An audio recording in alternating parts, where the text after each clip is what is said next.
Don't forget to like this video, share your thoughts in the comments, and subscribe to stay updated with our latest stories.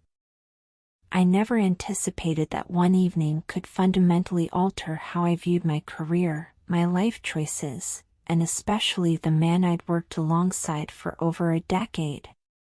Yet life has a way of revealing its truths in those unguarded moments, unfolding with the precision of a masterfully composed symphony, each note resonating deeper than the last.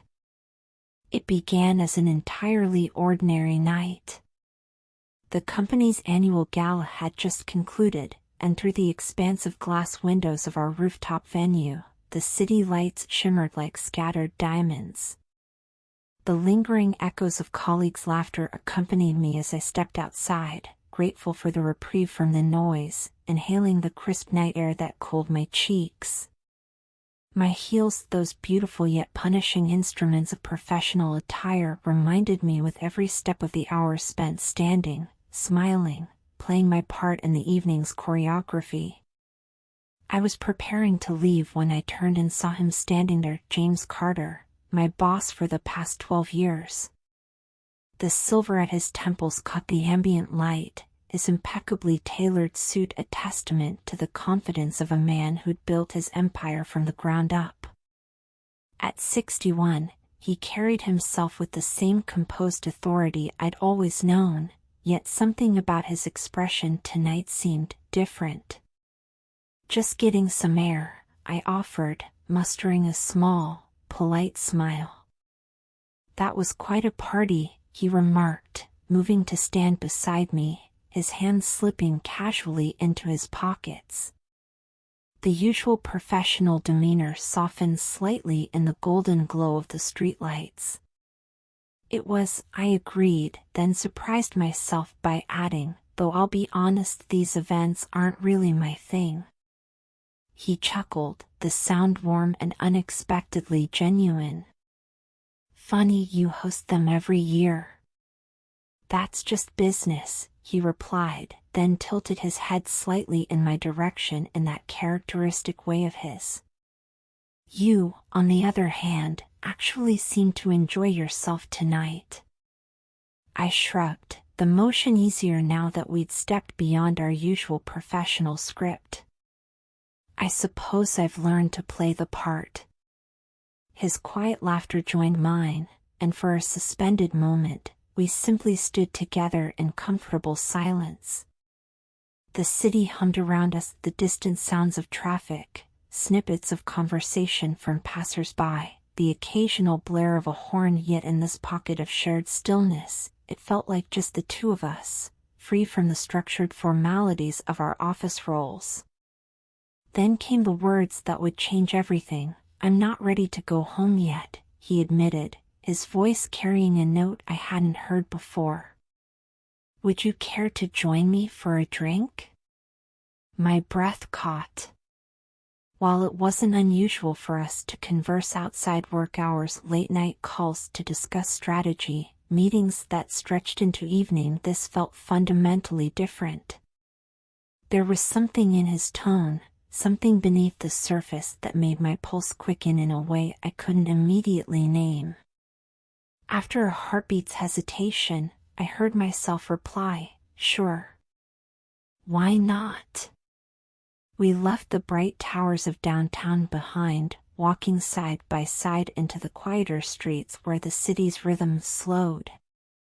He guided me to a small, intimate lounge, the kind of place that seemed untouched by time, with low lighting that cast everything in warm amber hues and the soft strains of jazz weaving through the air. As we settled into a corner booth, I noticed him do something I'd rarely seen. He loosened his tie slightly, that small gesture of relaxation speaking volumes. When his eyes met mine, it wasn't the assessing gaze of my employer, but something more personal. As if he were truly seeing me for the first time. "You've been with the company a long time," he observed, swirling the amber liquid in his glass. 12 years, I confirmed with a nod. His next question caught me off guard. Have you ever wondered what your life might have looked like if you'd chosen a different path? My fingers stilled around my glass. Are you asking if I regret my choices? He shook his head, the light catching the silver strands in his hair. Not regret. Just curiosity. Do the roads not taken ever cross your mind? I exhaled slowly, considering. I think we all wonder sometimes. But I've always believed that every decision, every turn we make leads us exactly where we're meant to be. The smile that curved his lips then was different from the polished expressions I'd seen in boardrooms. That's a wise perspective. What followed was a conversation unlike any we'd had before. Not about quarterly reports or upcoming projects, but about life itself. He spoke of the company's early days, the struggles, the sacrifices. I found myself sharing pieces of my own journey I'd never voiced at work, dreams I'd once cherished, moments that had shaped me. Time became fluid. One drink became 2, then 3. Somewhere between shared memories and unexpected laughter, the atmosphere between us shifted palpably. Then, with a hesitance I'd never seen in him before, he reached across the table, his fingers brushing the back of my hand in a silent question. I didn't pull away. In that suspended breath between heartbeats, he said quietly, I never told you this, but I've always admired you beyond just your work. You have this presence, this way of making the world feel grounded even when everything else is chaos. The words settled deep, different from any professional compliment I'd ever received. This wasn't about my performance or skills, it was about me, the person beneath the job title. You've always been the constant, he continued, his thumb making absent circles on my skin. And maybe it took me too long to realize just how much that means. The confession hung between us, vulnerable and real. This wasn't just my boss speaking, this was James, the man behind the position, sharing something he'd clearly carried for some time. The rational part of my mind whispered that I should leave, that we were crossing into dangerous territory. Yet when I spoke, my voice lacked conviction. I should probably head home. He studied me for a long moment before nodding. Let me walk you. The streets had grown quieter, the city settling into its nighttime rhythm. When we reached my building, we lingered at the entrance, neither of us ready to end the evening. Thank you for tonight, he said softly. For listening. I smiled, feeling the warmth of the wine and something more. I could say the same to you. Then, before I could second-guess myself, I leaned in slightly, just enough to test the boundaries of this new space between us. The world narrowed to just this moment, to the way his breath hitched when our lips nearly met. But professionalism won out at the last second. Good night, James, I whispered, slipping inside before either of us could cross that line. As the door closed behind me, I pressed my back against it, my heart pounding. Because something fundamental had shifted tonight, and some part of me already knew this was only the beginning. The morning after, when everything changed. The next morning arrived with golden sunlight streaming through my bedroom window, yet my mind remained tangled in the silken threads of last night's revelations. My usual morning routine, the measured scoop of coffee grounds, the comforting hiss of the brewer, felt strangely disconnected from the whirlwind of emotions churning within me. James's hands. The warmth of his fingers against mine. The way his eyes had held mine with an intensity I'd never seen in 12 years of working together. These fragments played across my mind like scenes from some impossibly romantic film, yet they were my reality now. As I entered the office building, the familiar marble lobby seemed different, somehow charged with new possibilities. Through the glass walls of his office, I saw James mid-conversation on the phone, his professional mask firmly in place. Then, as if sensing my presence, his gaze lifted and locked onto mine. That brief, almost imperceptible smile meant only for me, sent an electric current down my spine. The office tension, a dance of glances and unspoken words. The workday unfolded with agonizing normalcy. Budget reports. Staff meetings. The usual parade of emails demanding attention. Yet beneath this veneer of routine, every interaction carried new weight. When James stopped by my desk to discuss the quarterly projections, his fingers lingered a heartbeat too long as he handed me the documents. During the marketing presentation, I caught him watching me instead of the slides, his expression unreadable. In the break room, our accidental brush of hands reaching for the same coffee cup sent my pulse racing.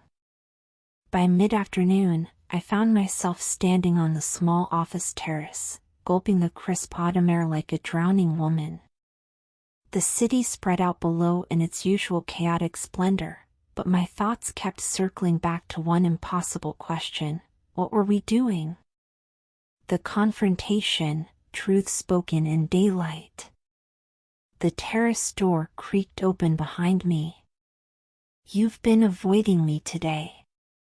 James's voice carried that new edge I'd first heard last night, not accusatory, but undeniably present. I turned, forcing a light laugh. "Avoiding you? That's dramatic. Is it?" He stepped closer, his hands slipping into his pockets in that characteristic gesture. The afternoon sunlight caught the silver strands in his dark hair as he studied me with that same unreadable expression. A deep breath steadied me. "James, last night was different." He finished my thought with quiet intensity. "I know." His gaze never wavered. "I can see what you're thinking, that this is dangerous, that it changes everything. And you're right. It does change things." My professional instincts warred with this new, unfamiliar yearning. "You're my boss. There are rules. Expectations. I don't care about rules." The quiet conviction in his voice startled me. This wasn't the calculated executive I knew, this was a man laying bare his truth.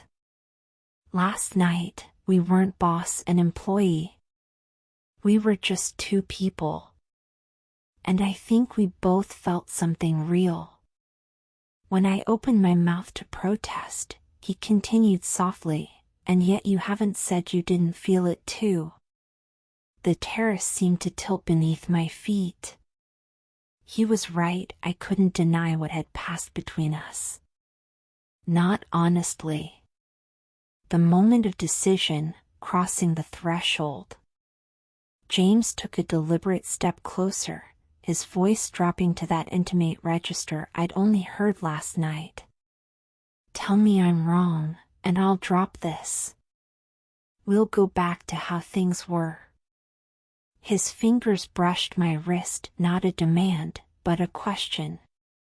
And for the first time in my carefully ordered life, I didn't pull away.